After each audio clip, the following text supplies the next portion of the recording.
hacer antes de tratar el dolor.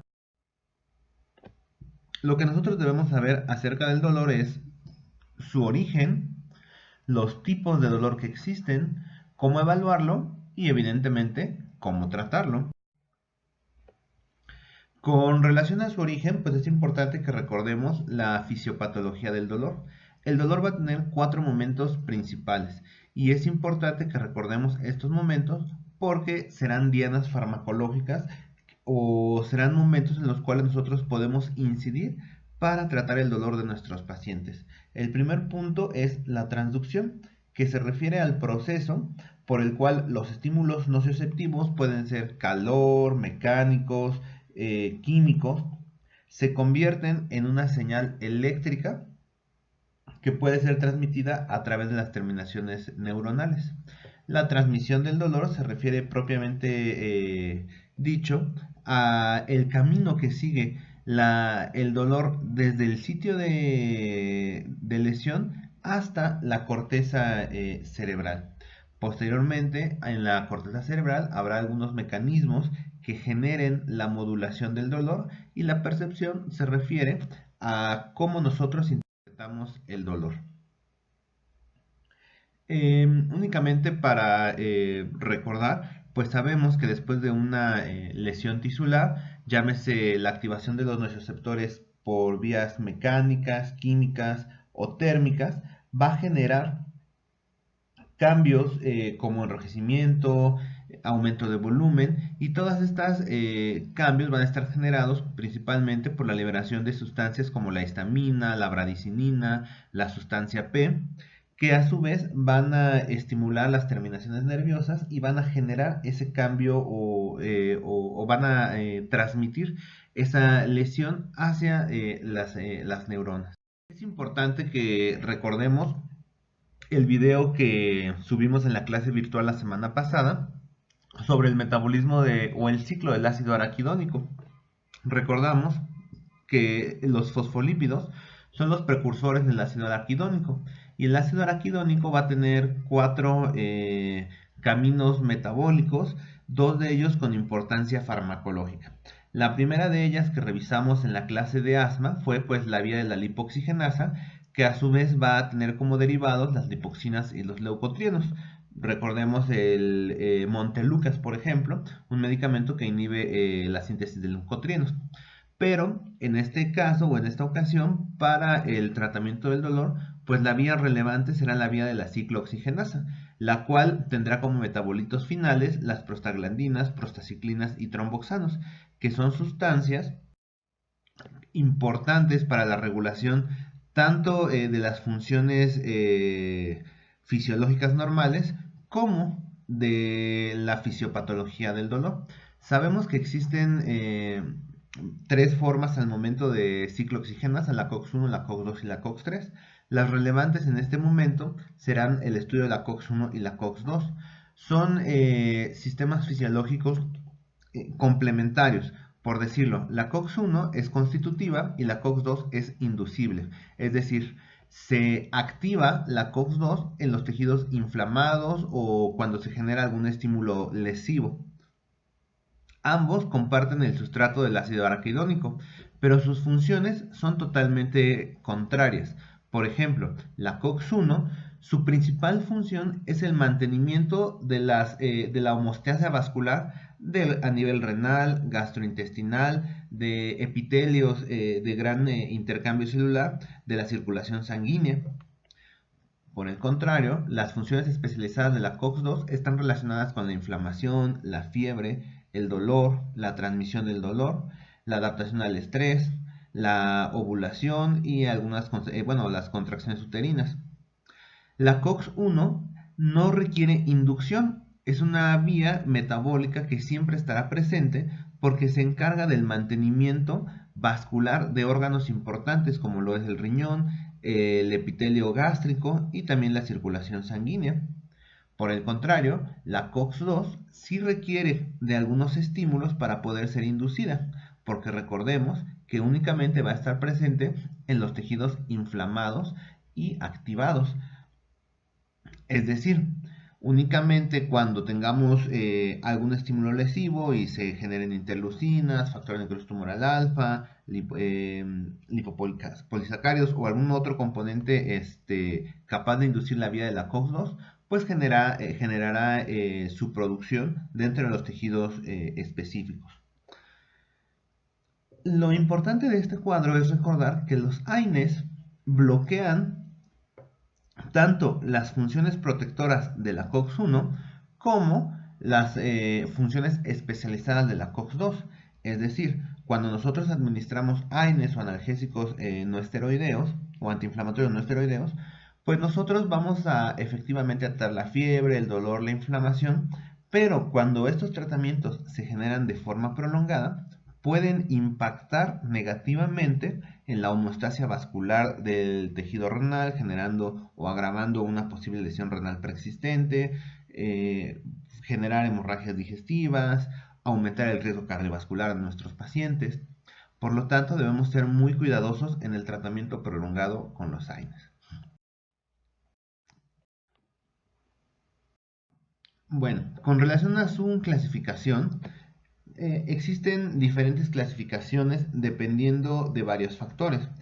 La clasificación a través del tiempo del dolor, pues podríamos dividir al dolor en dolor agudo y en dolor crónico. También es posible clasificar al dolor según su origen en nocioceptivo o neuropático. El nocioceptivo a su vez se va a dividir en dolor somático y en dolor visceral. Una vez que sabemos esto, pues es momento de evaluar el dolor. La evaluación del dolor, comentábamos al inicio de la sesión, es uno de los puntos más importantes para el tratamiento del dolor. Reconocer que el dolor existe es el punto principal para poder tratarlo. Y realmente no necesitamos una gran infraestructura biomédica para poder diagnosticar el dolor. Únicamente necesitamos observar a nuestro paciente, escucharlo y explorarlo. Para poder tener un adecuado panorama sobre el dolor que experimentan nuestros pacientes, existe la mnemotecnia Alicia, que se refiere a investigar sobre la aparición del dolor, su localización, sus irradiaciones, las características, la intensidad y los agravantes que tiene. Con relación a la intensidad, es uno de los puntos más importantes para evaluar para tratar el dolor, porque dependiendo de la intensidad, será el tipo o elegiremos el analgésico más adecuado para nuestro paciente. Entonces, elegir o evaluar de forma adecuada la intensidad del dolor es uno de los puntos más relevantes dentro del interrogatorio hacia nuestros pacientes. Existen varias escalas que nos pueden ayudar a evaluar la intensidad del dolor y esto va a depender principalmente del estado de nuestro paciente. Por ejemplo, si es un niño que a lo mejor no tiene el concepto claro de los números, pues podemos utilizar una escala de frutas en la cual podemos decirle que el tamaño de un limón es el dolor más leve que existe y el tamaño de una sandía es el dolor más severo que existe, y el niño escogerá una fruta intermedia entre esos dos tamaños para manifestarnos la cantidad del dolor. Otra de las escalas más frecuentes que existe es la escala análoga del dolor, que sabemos va del 0 al 10, dependiendo de la intensidad del dolor. También existen otras escalas visuales, colorimétricas, y el cuestionario DN4 es particularmente utilizado para la evaluación del dolor crónico y la repercusión que tiene sobre la vida diaria de los pacientes. Pero la forma más importante de evaluar el dolor es a través de una buena comunicación con el paciente. ¿Por qué? No existe un estudio bioquímico que nos pueda decir cuál es la intensidad del dolor de nuestro paciente. Tampoco hay un estudio de imagen que nos pueda predecir qué tan intenso tiene el dolor nuestro paciente, y mucho menos hay estudios dinámicos que nos puedan dictaminar esta situación. Por lo tanto, la parte más importante para evaluar el dolor es una adecuada comunicación médico-paciente. Y dentro de la evaluación, pues también tenemos que conocer las características que tiene nuestro paciente. Es decir, No es lo mismo un niño, un adulto joven, una paciente embarazada, un adulto mayor, una persona con alergias, una persona que tiene enfermedad renal crónica o un paciente que tiene antecedente de toxicomanías, por ejemplo. Todas estas circunstancias las tendremos que tomar en cuenta para iniciar el tratamiento del dolor de nuestros pacientes. Posteriormente vamos a dar inicio propiamente ya al tratamiento del dolor. Pero antes de pensar, hay que pensar antes de actuar. Entonces, dos puntos importantes. Vamos a revisar lo que no debemos de hacer y lo que sí debemos hacer. Dentro de los puntos que no debemos de hacer o los errores más frecuentes en el tratamiento del dolor de nuestros pacientes es que en ocasiones desconocemos qué está causando el dolor y ese es un error grave. Utilizamos dosis insuficientes, generamos combinaciones inadecuadas o subestimamos la intensidad del dolor de nuestros pacientes porque no les creemos. Por ejemplo, este es el algoritmo que más se utiliza en la práctica, pero no quiere decir que es el algoritmo adecuado. Habitualmente se empieza a tratar el dolor con un AINE, luego asociamos otro AINE, luego le agregan AINE más un AINE intramuscular más esteroides, y luego agregan diclofenaco más esteroides más complejo B, y bueno, se genera una serie de errores farmacológicos muy frecuentemente. Este esquema, que es el esquema habitual para el tratamiento del dolor, debemos desecharlo. Es un grave error en nuestra práctica clínica. Porque tratar el dolor es como hacer un traje a la medida. Es decir, es como si realizáramos una adecuación para cada paciente y para cada condición clínica de nuestros pacientes. Por eso debemos hacer una adecuada evaluación, verificar cuál es la ventana terapéutica que tiene nuestro paciente y generar una analgesia balanceada. Con relación a la evaluación, pues ya habíamos comentado, debemos evaluar la causa, las características de nuestro paciente y las herramientas que tenemos disponibles. Debemos mencionar que aunque tenemos medidas farmacológicas para el control del dolor, llámese paracetamol, AINES, opioides o algún otro medicamento adyuvante para el tratamiento del dolor, no son las únicas estrategias que generan alivio del dolor. Por ejemplo, inmovilizar una fractura, aplicar hielo a una lesión, también son medidas importantes que nos pueden ayudar a controlar el dolor sin ser medidas estrictamente farmacológicas. Con relación a la ventana del paciente, pues van a existir varias situaciones. Por un lado, tenemos qué tan grande es el dolor de nuestro paciente. Esta ventana, bueno, pues puede ir creciendo y acortar nuestro espectro terapéutico. También debemos evaluar pues las herramientas que tenemos, si solamente tenemos AINES, opioides, adyuvantes, medidas especiales y también las características del paciente. Es decir, el espacio que queda entre estos componentes pues será nuestra ventana terapéutica. Es decir, a lo mejor un paciente sano, sin ninguna alergia, sin ningún antecedente, que tiene una fractura, pues quizás su ventana terapéutica sea muy amplia. Pero un adulto mayor que es alérgico a los AINES, tiene insuficiencia renal, insuficiencia hepática, pues esta ventana se irá acortando. También dependerá pues, de los otros factores. Entonces, antes de prescribir un medicamento, pues debemos evaluar qué posibilidades terapéuticas tenemos y cuál es la ventana de oportunidades que tenemos para brindarle la atención a este paciente. Una vez evaluado esto, pues es momento de hacer una analgesia balanceada. Una analgesia balanceada se refiere a que tomemos en cuenta los mecanismos fisiopatológicos que originan el dolor y una vez que los conocemos, pues elijamos las medidas farmacológicas a las menores dosis, pero eficaces, para obtener efectos sinérgicos que logren el alivio del dolor con el menor número de efectos adversos posibles.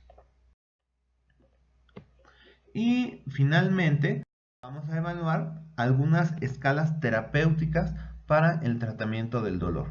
Recordamos que por debajo de esta línea roja pues se encuentra la escalera habitual, que dijimos es un error grave. Dentro de los errores más graves pues es a lo mejor asociar un AINE más otro AINE, por ejemplo asociar diclofenaco más naproxen, y no seguir un adecuado algoritmo. Dentro de los algoritmos más reconocidos que existen para el tratamiento del dolor, existe el algoritmo de la OMS, el algoritmo de la AJA, que es específico para pacientes con dolor y problemas cardiovasculares, y también el algoritmo del grupo de alivio del dolor de Argentina, que también es muy similar al de la OMS. Vamos a revisar en esta sesión dos de estos algoritmos para que podamos tratar a los pacientes. El algoritmo de la OMS o la escalera terapéutica de la OMS para el manejo del dolor nos marca 4 escalones terapéuticos, en el cual tenemos para dolores leves, moderados a severos, y en procedimientos especiales, pues son generalmente procedimientos que se realizan cuando todas las otras opciones han fallado.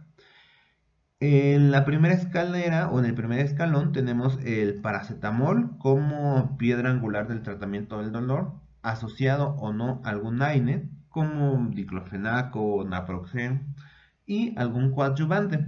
Los coadyuvantes se refieren a tratamientos específicos que pueden mejorar la sintomatología de los pacientes y van a depender principalmente de la etiología del dolor.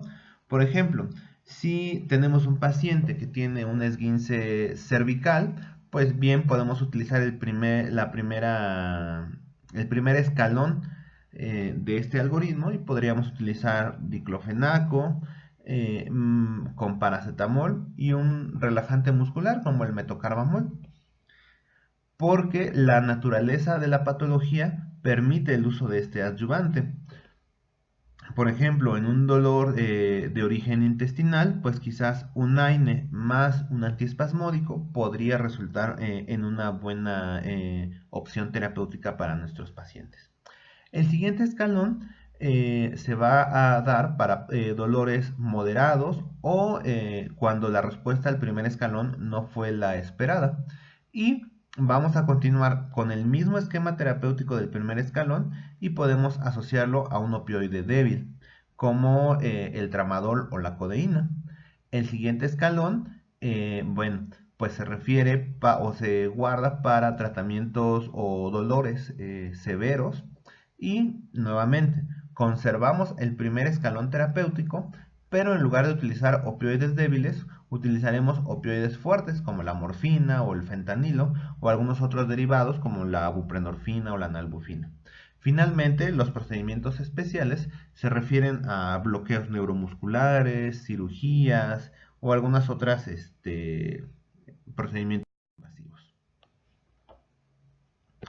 En este cuadro, bueno, pues observamos algunos de los ejemplos farmacológicos que podemos utilizar en cada escalón. Nuevamente reiteramos el paracetamol. Dentro de los AINES tendremos al ácido acetilsalicílico, al ibuprofeno, naproxen, ketorolaco, indometacina, entre otros.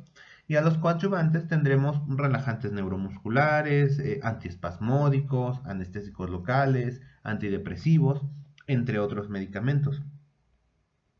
Es importante recordar que cuando nos referimos a AINES no se refiere a la combinación de un AINE más otro AINE, sino a elegir alguno de estos medicamentos o de algún otro AINE que responda a las necesidades de nuestros pacientes. En el segundo escalón, pues conservamos nuevamente el primer escalón, asociamos tramadol o codeína, y si el dolor es muy intenso, en lugar de utilizar un opioide débil, pues utilizamos opioides fuertes como morfina, nalbufina, fentanil o algún otro opioide fuerte. Este es el algoritmo del grupo para el alivio del dolor de Argentina. Y bueno, observamos que realmente es muy similar al algoritmo de la OMS. Nos marca, o bueno, lo relevante de este modelo es que nos marca que las medidas no farmacológicas siempre deben estar presentes, y también algunos procedimientos cuando sean necesarios. Cuando tenemos un dolor leve, bueno, pues podemos utilizar analgésicos no opioides, dentro de los que podríamos incluir al paracetamol o algún AINE, y asociarlo a algún adyuvante. En un dolor moderado podemos utilizar nuevamente el escalón del dolor leve, analgésicos no opioides, más adyuvantes, más un opioide débil, y en el tratamiento del dolor severo, pues nuevamente analgésicos no opioides, adyuvantes en caso de que sean necesarios y dependiendo de la naturaleza de la enfermedad, más opioides fuertes. Una vez que elegimos el escalón con base en la intensidad del dolor, pues es momento de elegir específicamente los medicamentos que necesitamos. Es momento de elegir el tratamiento. Ahora, para poder elegir el tratamiento, deberemos tomar en cuenta cuál es la sintomatología principal de nuestro paciente. Es decir, ¿predomina el dolor? ¿Predomina la fiebre? ¿O predomina la inflamación? El prototipo de los AINES es el ácido acetilsalicílico, que tiene funciones analgésicas, antipiréticas y antiinflamatorias. Pero existirán otros medicamentos que tengan propiedades puramente analgésicas, por ejemplo el ketorolaco, que tiene gran efectividad para el alivio del dolor, pero tiene poco control térmico, ofrece poco control térmico y ofrece poco efecto antiinflamatorio. Cada medicamento tendrá un espectro diferente que nos pueda ser útil en determinada situación. Por ejemplo, el paracetamol es un excelente analgésico, es un excelente antipirético, pero tiene poca efectividad antiinflamatoria. Entonces, un paciente con una crisis de artritis reumatoide, quizás el paracetamol no sea la mejor elección para ese paciente, pero el ácido acetilsalicílico, la indometacina, puedan responder a las necesidades de un paciente cuyo proceso inflamatorio sea el predominante. Por el contrario, un paciente con fiebre y dolor, pues quizás el paracetamol sea una opción muy segura y eficaz para el control de la sintomatología. Entonces, dependerá de del componente predominante que tenga nuestro paciente. Vamos a ver diversos ejemplos. Un caso muy sonado, una lesión de tibia y peroné que sucedió en un atleta en los Juegos Olímpicos de Río de Janeiro 2016. Observamos evidentemente que tiene una lesión grave en la pierna y bueno, pues dependerá eh, de la subjetividad del dolor, pero podríamos inferir que el dolor va a ser de moderado a severo, dada la naturaleza de la lesión. Entonces, siguiendo la escalera de la OMS o el algoritmo que vimos del grupo para el alivio del dolor de Argentina, pues podríamos utilizar esta combinación terapéutica. Paracetamol, AINE, en este caso ketorolaco por sus propiedades analgésicas, más dependiendo de la intensidad del dolor. Si el paciente nos refiere a un dolor severo, pues agregar un opioide fuerte, o si el dolor lo refiere moderado, pues podemos utilizar un opioide débil. Y lo relevante de este modelo nuevamente es que nos marca que siempre deben estar presentes las medidas no farmacológicas.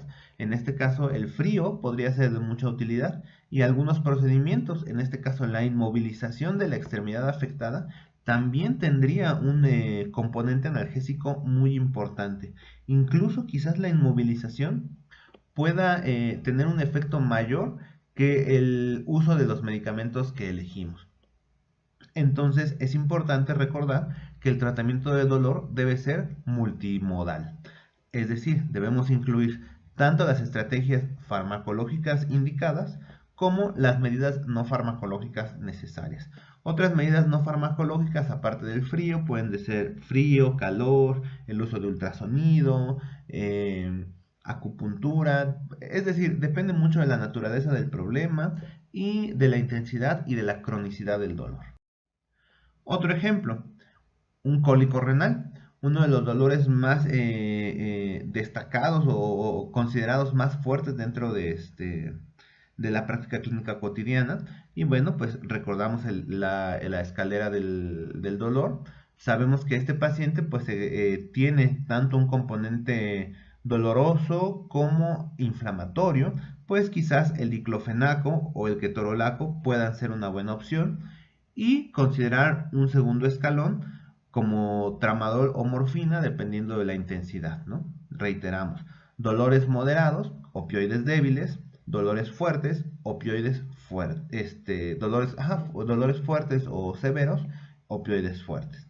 Y recordar nuevamente, ¿verdad?, el uso de terapia coadyuvante específica dada la naturaleza del problema. Quizás en este caso el uso de antiespasmódicos o de bloqueadores de los receptores adrenérgicos alfa 1 como la tamsulosina nos podrían ser de utilidad.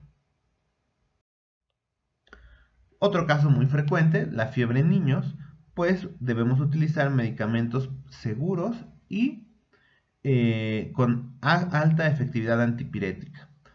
El paracetamol, la mejor elección, o el ibuprofeno, que también tiene importantes acciones antipiréticas y antiinflamatorias.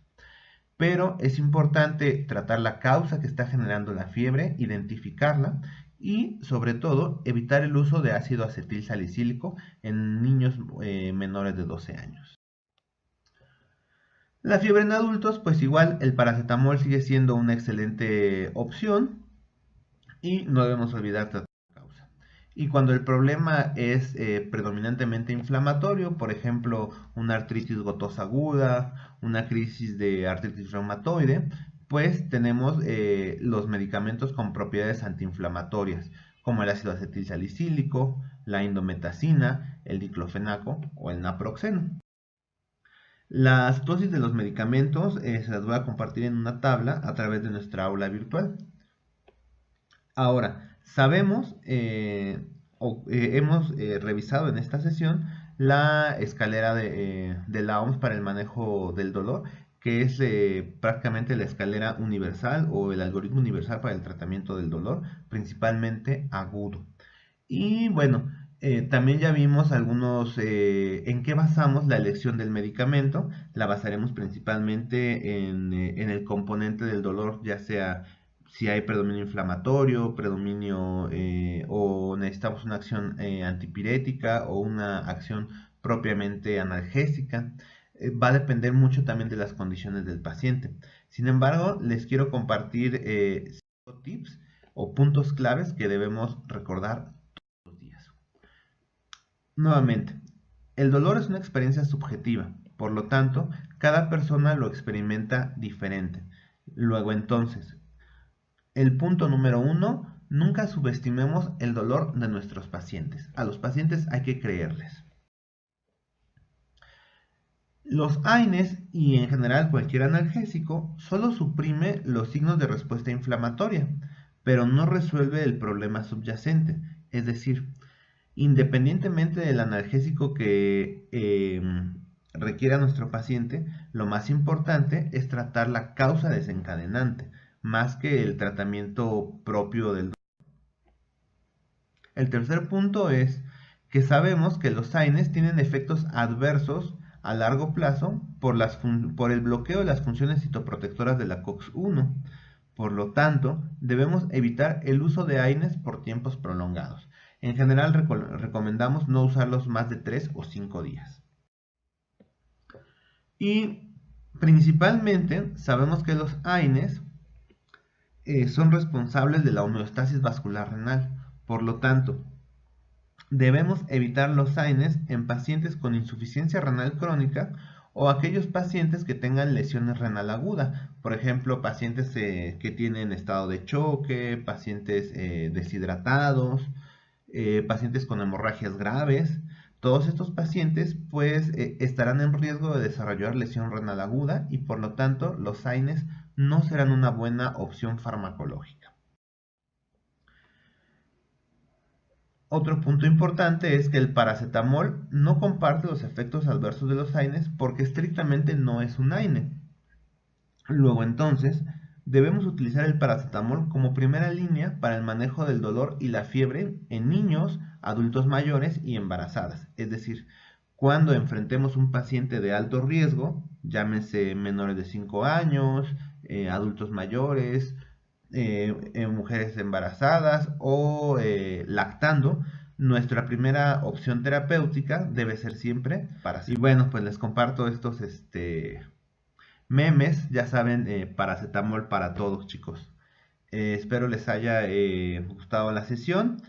Y bueno, les invito a revisar el cuadro que está disponible ya en su aula virtual para que puedan consultar las dosis y los espectros farmacológicos de cada uno de los AINES. Nos vemos, chicos.